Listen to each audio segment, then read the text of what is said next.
His voice hadn't changed at all. That was the first thing I noticed. 15 years, and Ethan Calloway still had that same lazy confidence in his voice. The kind that made everything he said sound like he was doing you a favor by talking to you at all. I was standing near the drink table at the back of the Westmount Golf and Country Club's private banquet hall, holding a glass of sparkling water I hadn't actually wanted, watching the room fill up with people I used to know. The reunion committee had chosen the venue because half the graduating class of Bishop Carroll High had grown up in houses that had views of this golf course. Ethan's family had been members here since before we were born. I hadn't planned to come tonight. I'd gone back and forth about it for 6 weeks, right up until my sister texted me, "You've earned this. Go." So I came, but I hadn't expected Ethan to find me in the first 4 minutes. "Maggie?" He said it like a question, even though he clearly knew exactly who I was. "Maggie Reeves?" I turned around slowly. He looked like a man who had invested considerable money into looking exactly the same as he had at 18. Same jaw, same smirk, same way of standing, like he owned whatever floor he was on. He was wearing a blazer over a golf shirt, which meant he'd come straight from being on the course. Of course he had. "Ethan," I said. Wow.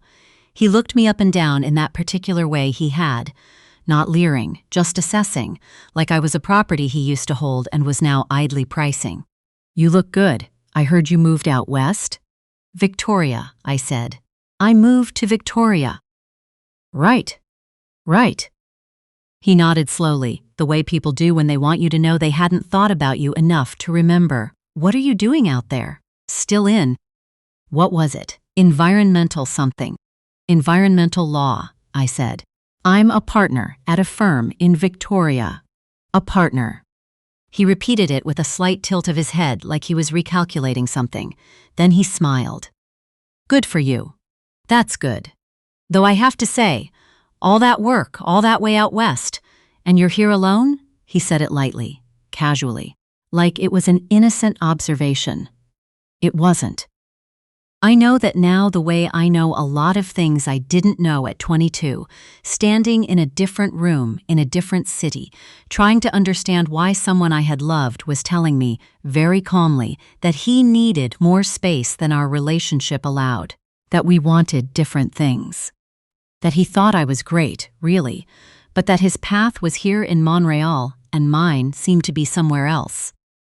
And wouldn't it be better for both of us? He'd said it like he was being generous, like he was setting me free.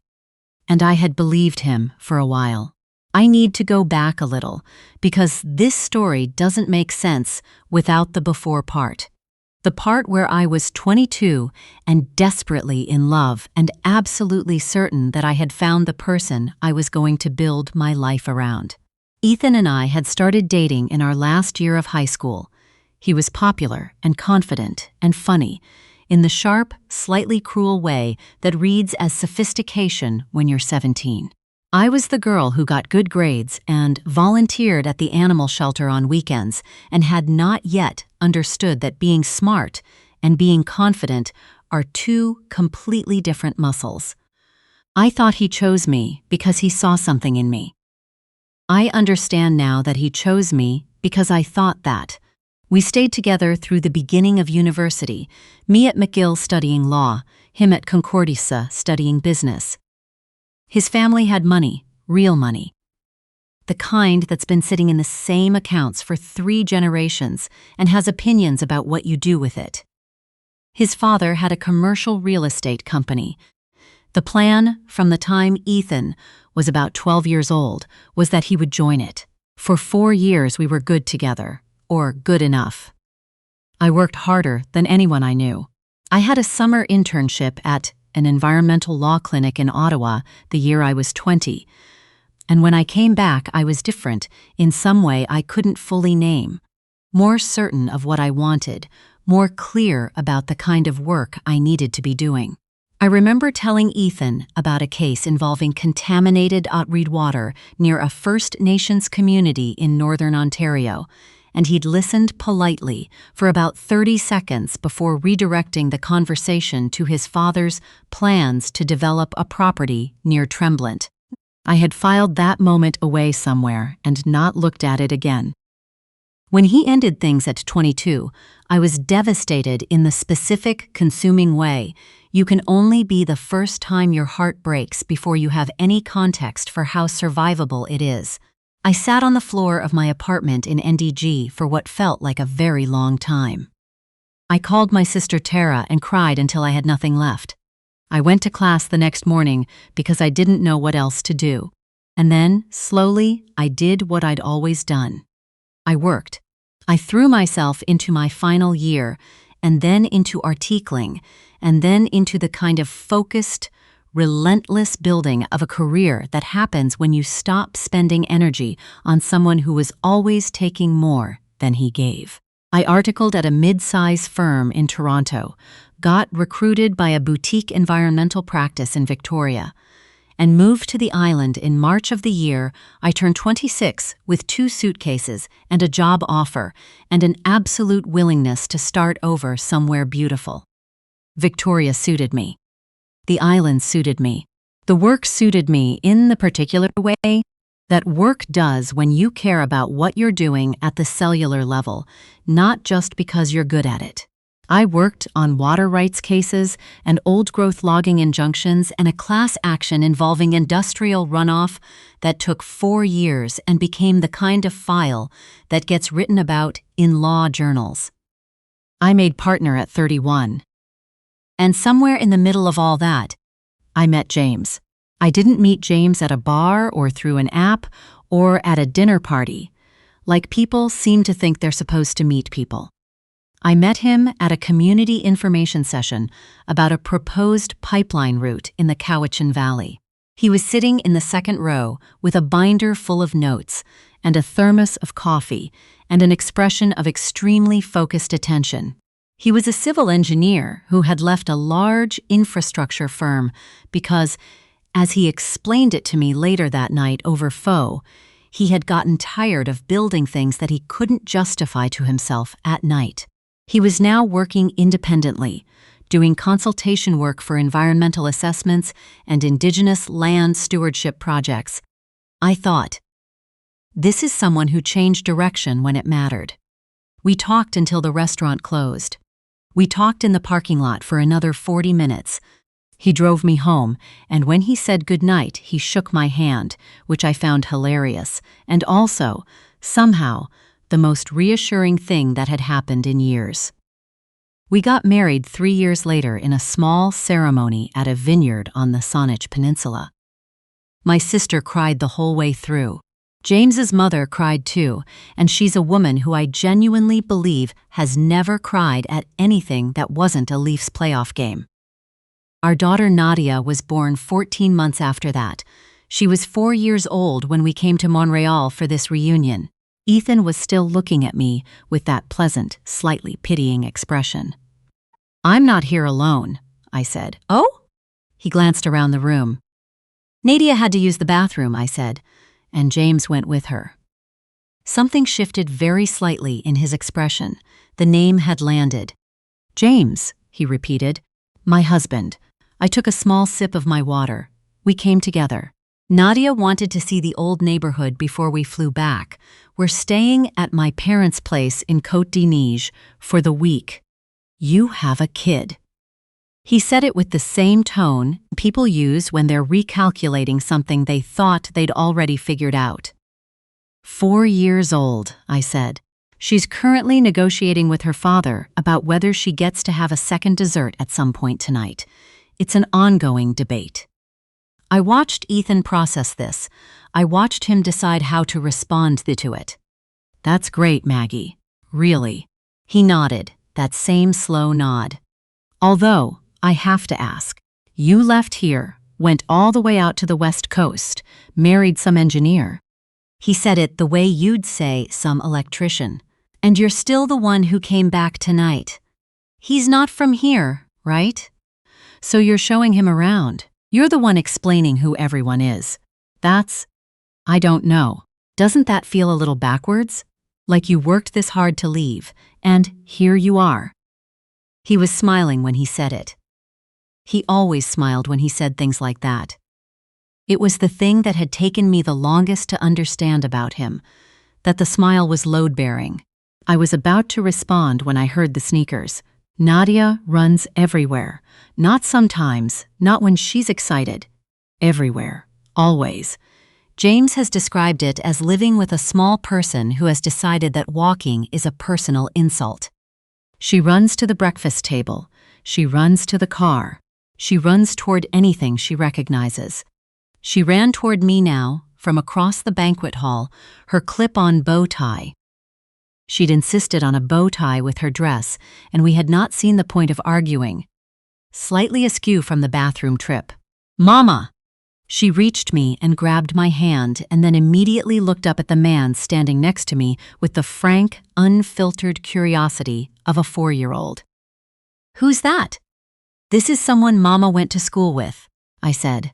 "His name is Ethan." Nadia looked at Ethan with the expression she uses when she's deciding whether someone is interesting or not. She apparently decided not, because she immediately turned back to me. "Daddy found the little sandwiches. He says we can have them, but we have to eat them there because they're for the table. That's a very reasonable rule," I said. "I know." She swung our joined hands. Then she looked up again. "Mama, your face is doing that thing." I blinked. "What thing?"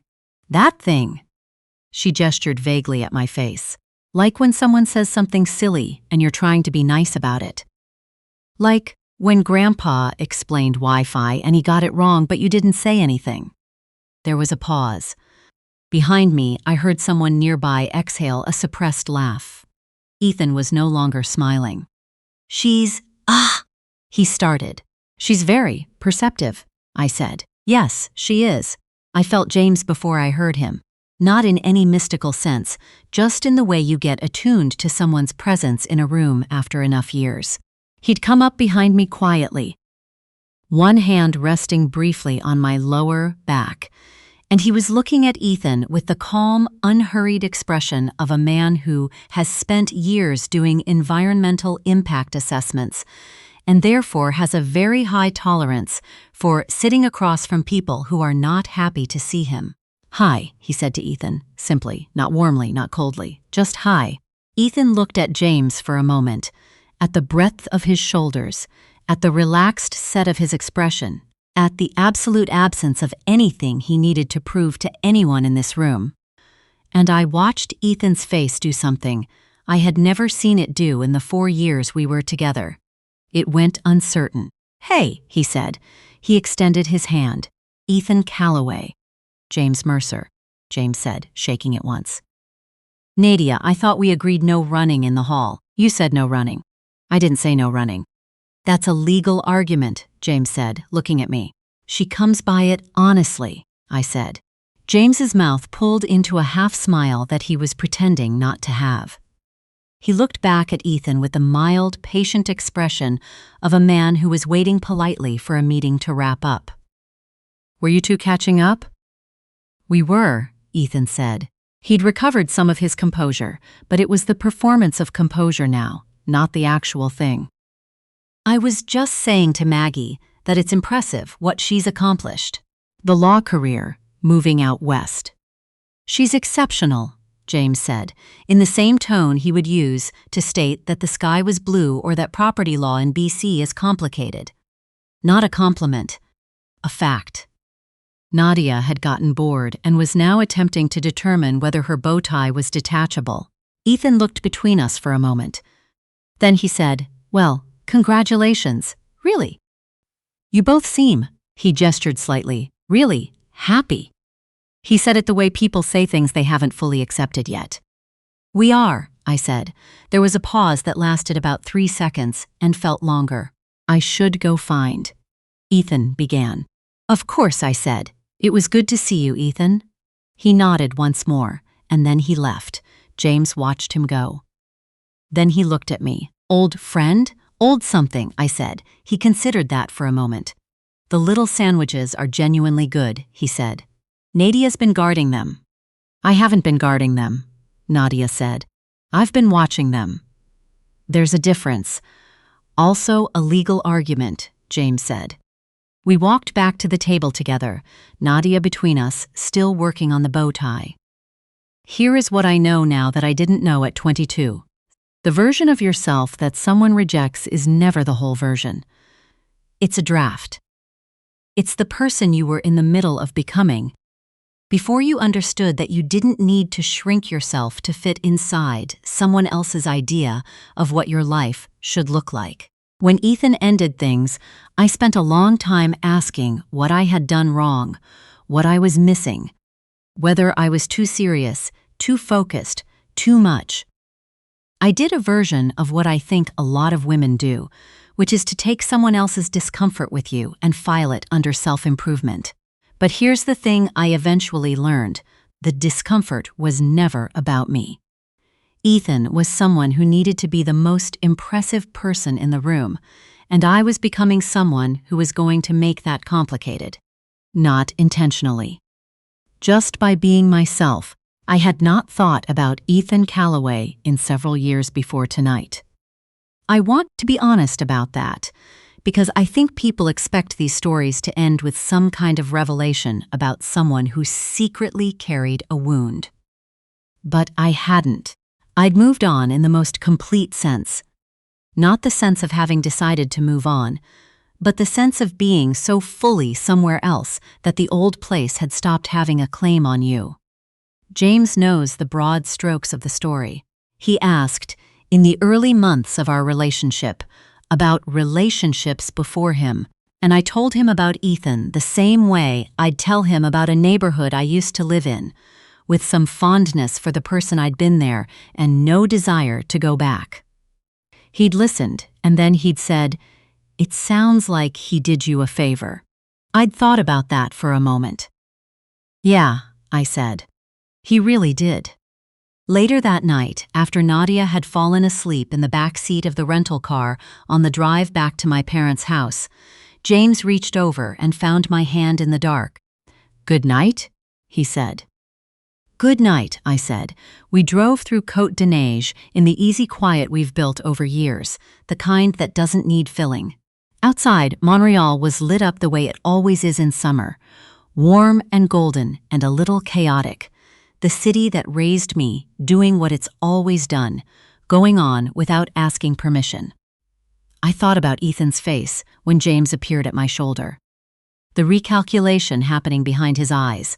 The moment he understood, in the specific, deflating way that understanding sometimes comes, that the story he'd been telling himself about who I was and where I'd ended up was not the same story I'd been living. I didn't feel triumphant about it. Or maybe I felt a little triumphant about it and then felt fine about that too. The car was quiet. Nadia breathed evenly in the back. James had his eyes on the road and his hand on mine and didn't need to say anything. Some people mistake silence for absence. They need to fill a room to prove they matter in it. And then there are people who are so completely present that they don't need to perform it. People who show up quietly and let the quality of what they've built speak without any help at all. Nadia had seen it in 4 years of living.